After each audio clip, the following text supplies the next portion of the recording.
A powerful storm system swept through the mid-Atlantic on Monday, March 16, 2026, spawning a confirmed tornado in Martinsville and triggering a wave of emergency warnings across central and northern Virginia. The National Weather Service, NWS, confirmed that an EF0 tornado touched down, leaving a trail of debris and localized power outages, while tens of thousands across the Commonwealth braced for a rare, high-risk weather event. The most direct impact occurred in the city of Martinsville, where an EF0 tornado was officially confirmed by NWS survey teams. The twister touched down near the intersection of Commonwealth Boulevard and Ferry Street. It tracked approximately half a mile to the east before lifting near Chatham Heights Road. Estimated peak winds reached 80 miles per hour. The storm snapped several trees and downed at least 2 major power poles, which initially cut electricity to local residents and Martinsville High School. Miraculously, no injuries or fatalities were reported in the immediate aftermath of the touchdown. While the Martinsville tornado was the primary touchdown, the threat was far more widespread. On the evening of March 16th, the NWS issued a flurry of tornado warnings for multiple central Virginia localities, forcing residents to seek immediate shelter. Goochland, Hanover, and Henrico counties were placed under critical warnings until approximately 8:45 p.m. Earlier in the day, a massive tornado watch covered nearly all of central Virginia, including Richmond, Petersburg, Hopewell, and numerous surrounding counties such as New Kent, Sussex, and Westmoreland. In Northern Virginia and the D.C. region, officials monitored the situation closely. Although a level 4 out of 5 risk was initially predicted, many of the most severe threats in Alexandria and the D.C. suburbs were downgraded by late afternoon as the storm front shifted. Beyond the tornadic activity, the broader storm system delivered ferocious, straight-line winds and heavy rainfall that caused significant disruption across the state.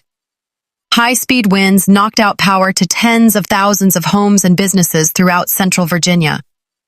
NWS spotters recorded dozens of reports of downed trees and blown transformers, particularly in Henrico, Brunswick, Dinwiddie, and Essex counties. Utility crews worked through the night. By Tuesday, March 17th, power had been restored to nearly all affected customers as the front moved out of the region. This event follows an exceptionally active period for severe weather. Meteorologists noted that by mid-March 2026, some regions had already recorded a significant number of tornadoes compared to historical averages for the early spring.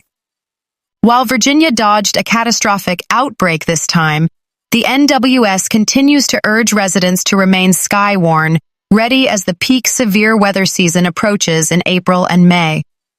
Meanwhile, a violent and fast-moving severe weather system tore through Middle Tennessee on Sunday night, March 15, 2026, and into early Monday morning, leaving at least 6 people dead and dozens injured. The National Weather Service, NWS, has confirmed that multiple tornadoes, including 2 significant EF1 twisters and a localized EF0, touched down during the Ides of March storm outbreak, leveling homes and cutting power to tens of thousands.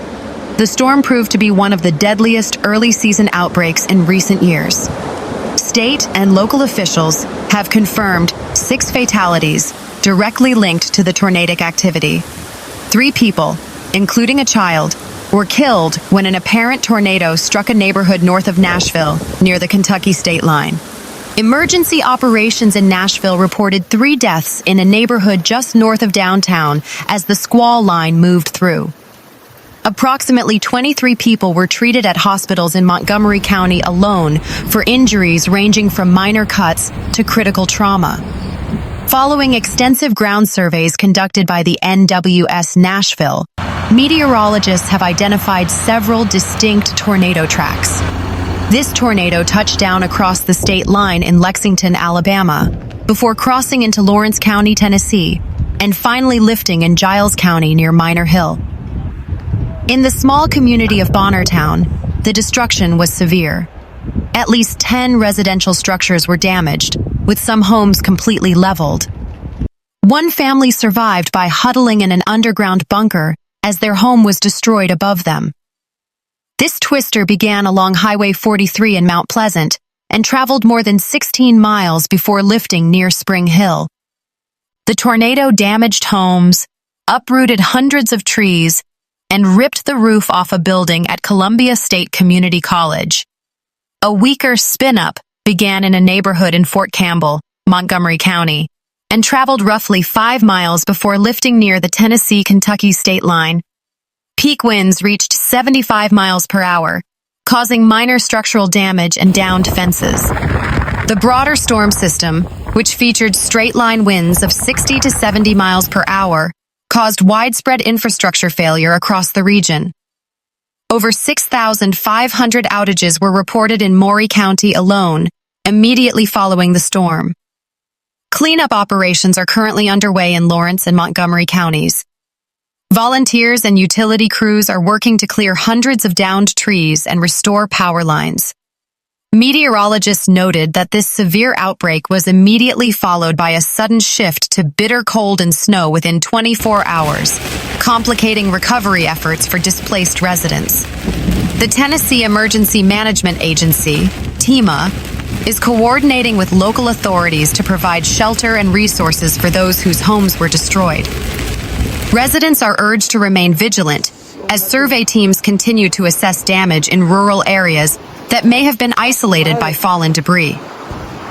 Meanwhile, the quiet, rural landscape of Lawrence County was transformed into a scene of chaotic destruction on Sunday night, March 15, 2026, as a confirmed EF1 tornado tore through the heart of Bonnertown. The National Weather Service, NWS Nashville office, confirmed that the twister, which crossed state lines from Alabama, left a trail of leveled structures, snapped timber, and shattered lives in one of the most intense early-season storm outbreaks the region has seen in years.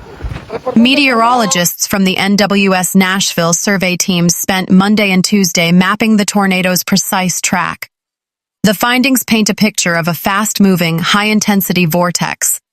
The tornado originated in Lexington, Alabama, maintaining strength as it crossed the state line into Bonnertown, Tennessee. Preliminary data classifies the tornado as an EF1, with peak wind speeds estimated at 105 miles per hour. The storm moved at a staggering 50 to 60 miles per hour, giving residents only minutes to seek shelter after the initial sirens blared. After carving through Bonnertown, the funnel continued northeast, eventually lifting near Minor Hill in Giles County. Bonnertown, a tight-knit community known for its agriculture and quiet residential streets, took the brunt of the storm's fury. At least 10 residential structures were severely damaged or destroyed. Survey teams noted significant roof loss on several brick homes and the total collapse of older timber frame barns. Local farmers reported the loss of livestock and the destruction of expensive agricultural machinery. Metal siding from farm buildings was found wrapped around trees nearly a mile from their original locations. Survivors described the sound of the tornado as a deafening roar or a freight train that shook the foundations of their homes. "I've lived here 40 years and never felt the earth move like that," said one local resident, whose porch was ripped away. "We barely made it to the basement before the windows started blowing in." High-tension power lines were snapped like toothpicks, leaving nearly the entire Bonnertown area in total darkness for over 24 hours. Massive oak trees, some over a century old, were uprooted and tossed across Highway 43 and secondary roads, initially cutting off emergency access to some isolated properties. The Lawrence County Sheriff's Office and local volunteer fire departments worked through the night, using chainsaws and heavy machinery to clear paths for ambulances and welfare check teams. Despite the severity of the structural damage, no fatalities were reported in the Bonnertown area, a fact local officials attribute to advanced warnings and the community's preparedness. 3 individuals were treated for minor injuries, including cuts from flying glass and bruises from debris, but all were released from local clinics by Monday afternoon. Recovery efforts faced a secondary challenge on Monday night as a hard freeze hit Tennessee. Temperatures plummeted into the 20s degrees Fahrenheit, forcing displaced families to seek warmth in emergency shelters managed by the American Red Cross. Meanwhile, a violent EF1 tornado tore through the rural community of Bonnertown on the night of March 15, 2026, leaving a trail of shattered homes and uprooted lives. Part of a larger severe weather system that swept across Middle Tennessee, the Bonnertown tornado has been identified by meteorologists as one of the most intense localized strikes of the season, characterized by high-speed winds and a rapid, destructive path that crossed state lines. The tornado initially touched down in Lexington, Alabama, where it began damaging trees and outbuildings. It maintained its strength as it crossed the state line into Bonnertown, Lawrence County, Tennessee. Wind speeds were clocked at approximately 105 miles per hour. The damage profile earned it an EF1 rating on the enhanced Fujita scale. After devastating parts of Bonnertown, the vortex tracked northeast toward Minor Hill in Giles County, where it finally lifted after several miles of continuous ground contact. Bonnertown, known for its sprawling farmland and quiet residential pockets, bore the brunt of the storm's northern trajectory. The impact was swift and severe. At least 10 homes in the Bonnertown area sustained significant structural damage. Several residences had their roofs partially or completely ripped off, while windows were shattered by flying debris. The tornado's 105-mile-per-hour winds snapped concrete power poles and tangled high-voltage lines, cutting electricity to nearly every household in the vicinity. Residents reported hearing the classic roaring train sound as the tornado approached. One local survivor recounted, "It was pitch black, then the house started shaking like an earthquake. We barely made it to the interior hallway before the trees outside started snapping like toothpicks." Numerous metal farm buildings were twisted and tossed hundreds of yards. In several instances, large pieces of sheet metal were found wrapped around the remaining trunks of decapitated trees. Hundreds of mature hardwood trees, some over a century old, were uprooted or snapped, blocking secondary roads and hindering initial emergency response efforts. Farmers in Lawrence County are still assessing the loss of livestock and damaged machinery. Despite the significant property damage, local officials confirmed a miraculous outcome. No fatalities were reported in the Bonnertown area. The Lawrence County Sheriff's Department and volunteer fire crews worked through the night on March 15th, using chainsaws to clear paths for emergency vehicles. Recovery efforts were complicated by a sudden cold front.